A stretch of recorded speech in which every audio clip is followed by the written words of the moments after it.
ఇంతవరకు ఏ రాజకీయ పార్టీకైనా టీవీ ఉందా అని అడుగుతున్నా. ఉందా ఎవరికైనా?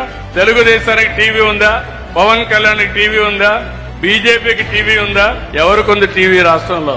ఎవరికొంది? జగన్ కొంది. ఎవరికైనా పేపర్ ఉందా ఈ రాష్ట్రంలో? ఎవరికైనా ఉందమ్మా? ఎవరికొంది పేపరు? ఎందుకుంది పేపరు? అంటే పేపరు టీవీ పెట్టుకుని తప్పుడు వార్తలు వేయడానికి అది ఒక పేపర్ పెట్టుకున్నాడు, టీవీ పెట్టుకున్నాడు. నేను అడుగుతున్నా మిమ్మల్ని ఒక విషయం, ఎవరైనా నేరాలు చేసి ఘోరాలు చేసి రాజకీయాల్లో మనుగడ సాధించారా? ఇంతవరకు ఎవరన్నా చేసినట్టు సాధించారమ్మా నేను అడుగుతున్నా మీకు. అలాంటివన్నీ కూడా ఈరోజు నేర చరిత్ర కలిగిన వాళ్ళు రాజకీయాల్లోకి వచ్చేశారు. ఇంకో పక్క అధికారాన్ని హస్తగతం చేసుకుంటున్నారు. దానికి ఒక పొలిటికల్ రాజకీయ పార్టీ పెట్టారు. మన రాష్ట్రంలో మొన్న మీరందరూ బ్రహ్మాండంగా స్పందించారు.